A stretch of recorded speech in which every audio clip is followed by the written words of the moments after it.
And in that game in Chicago, it'll be our first time seeing Deshaun Watson since Week 7, 2024 against the Cincinnati Bengals, coming back from a torn Achilles tendon. Preseason action on the way here on NFL Network. Hey, everybody, welcome to Game Day Kickoff. Patrick Claybon here in an all-Sooners studio. I've been granted temporary addition into the Sooner Nation. Dusty Dvorak, Gerald McCoy. Folks, look sometimes upon preseason as, oh, it's before this, but this is the start of so much for so many people. We got 7 NFL games on a Saturday. First weekend to have football back. Let's go. And Deshaun Watson back on the field. Yum, yum, give me some, GK. You know what, man? I'm always having to fight against everybody to get some Sooner love around here. Not today! Y'all gonna hear about Sooners all day. Oh, yeah, but we also got to talk about some NFL football. Yeah, temporary addition for me because these people are large. They played on the defensive line, so I'm going to stay safe over here. You stay nice and safe at home watching football, preseason football on the NFL Network, as well as the ESPN app. 1 o'clock games, the Browns and the Bears coming up here on the ESPN app. You can see the Vikings and the Giants all leading up to a wrap-up tonight. We'll have Game Day Final come on after the Dallas Cowboys and the Super Bowl champion Seattle Seahawks. But let's focus on the Bears and the Browns. ESPN NFL reporter Courtney Cronin joining us now. Not expected to see Caleb Williams tonight. Maybe not the entire preseason, Courtney. But what has head coach Ben Johnson liked about what he's seen thus far from Caleb? Patrick, Ben Johnson's so impressed with the fact that Caleb Williams is so professional with his approach. He comes into training camp down 10 to 15 pounds. And Johnson said that Williams has taken complete control of what we're asking him to do. And that includes handling a very complex install this year. It's more than was thrown at him during their first year together. And the process of overloading Caleb is by design. Ben Johnson said that Caleb Williams came out the first 4 practices, was red hot, and then he sort of plateaued. So being able to handle so much information, go to the practice field, correct things in the meeting room, and then go back and do it again has been what's given Johnson the confidence that his quarterback continues to grow. And I want to take you back into a moment that happened during Tuesday's practice. This was a practice that Johnson told me was about collecting evidence. They had Williams and the offense going off script for the majority of this session, and they had them backed up all the way at their 1-yard line. He had to get 2 first downs on this drill. First play didn't go so well, nearly gets chased out of the end zone. Couple plays later, finds Romadunze for a 50-plus yard gain. Scotty Miller thereafter. They win the drill. Caleb Williams walks off the field feeling pretty confident, which has been a common theme throughout training camp. Confidence, understanding something with knowing you have a starting quarterback. Over to the Browns now. We're going to see Deshaun Watson on the field tonight for the first time in a long time. How's new Browns head coach Todd Monken handling this quarterback competition between Deshaun Watson and Shedeur Sanders?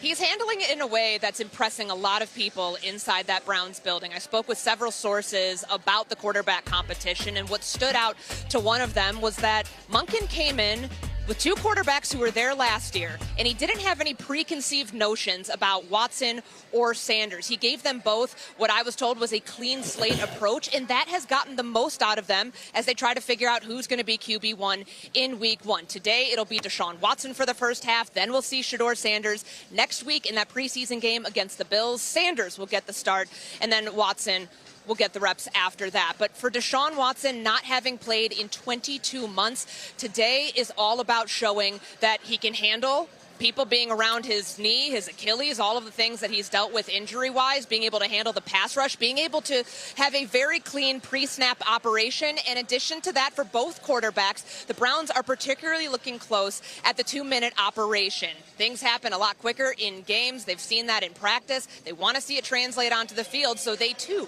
can get that evidence that will help them make the decision and determination in who will be QB1. Yeah, preseason football, all about that process and answering those questions. We'll have more from Courtney Cronin there in Chicago. Courtney, thank you. As we get a little context here on this graphic, everything that has happened with Deshaun Watson since arriving in Cleveland all the way back in 2022.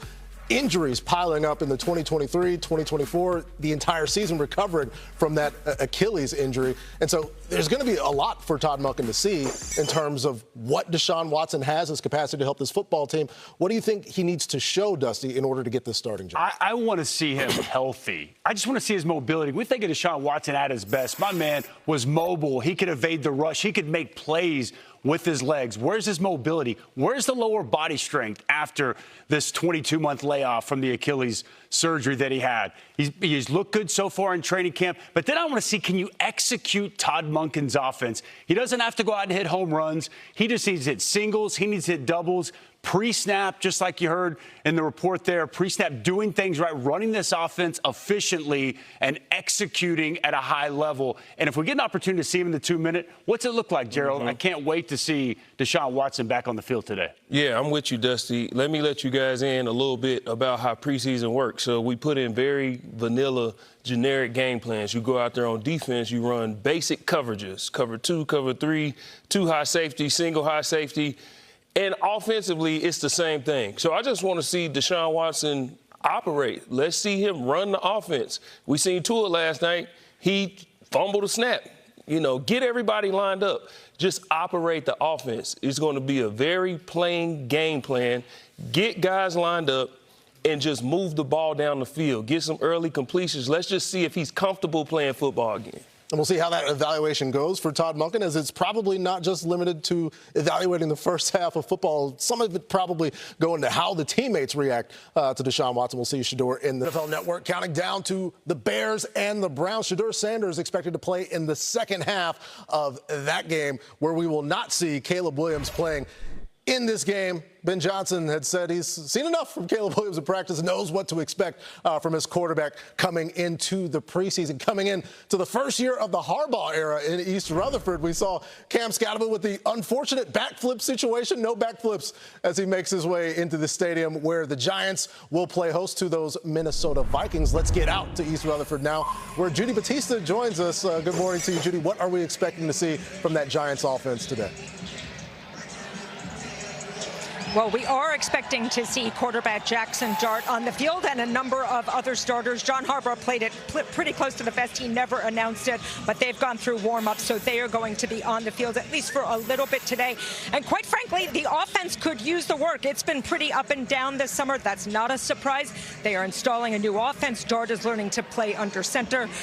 Number 1 wide receiver Malik Neighbors hasn't practiced fully yet, but they do need the reps together when they are on the field. Watch rookie wide receiver Malachi Fields. First of all, you can't miss him. He's 6'4", 220 pounds. He has had a terrific camp. He's catching balls short, intermediate, deep passes. He certainly is pushing for a big role right out of the gate, maybe even the number 2 wide receiver. And, of course, the fans here, even in warm-ups, are watching Odell Beckham Jr. 12 years after he was drafted in the first round by the Giants. He is out here fighting for a roster spot, and they're cheering even when he makes a catch in warm-ups. Yeah, always going to be a fan favorite there in East Rutherford. Judy Batista live ahead of the Vikings and the Giants. There in East Rutherford, it's been a lot of changes. Not just the head coach. Notable additions on the roster on offense. You get Francis Mayoga in the draft. Isaiah Likely coming over along with the head coach from the Baltimore Ravens. Few additions over on defense. Back here on stage one, Dusty, Gerald, we've seen a lot of these changes, but Dusty, what do you specifically expect to be the most different with John Harbaugh as the head coach of the New York Giants? Well, John Harbaugh, he's the CEO. We saw it for 18 years in Baltimore, and he's going to provide structure to this organization that's been much needed. He's also going to provide a culture that's about toughness, that's about physicality. This is who John Harbaugh is. And he talked this week, and I loved hearing this. He was talking about fundamentals and the amount of time they're spending on the basics, on the fundamentals of technique. Basic techniques that you think about going back to like high school. He's going to the very basics, and he's going to build this thing up. And the best organizations, the best teams, they are fundamentally sound, they are disciplined, and they are tough. And that's exactly what John Harbaugh is going to bring to New York. Yeah, and I'm looking forward to see, well, like, what's the plan? I remember when I was a free agent and I visited the Baltimore Ravens, and he had Lamar Jackson, and he said, Gerald, I promise you, we have built the offense and plan for this guy. I'm not saying that Jackson Dart is Lamar Jackson, but he has the same skill set. A lot of what Jackson Dart did great last year was with his legs. He made a lot of plays running the football. So what's the plan for Jackson Dart?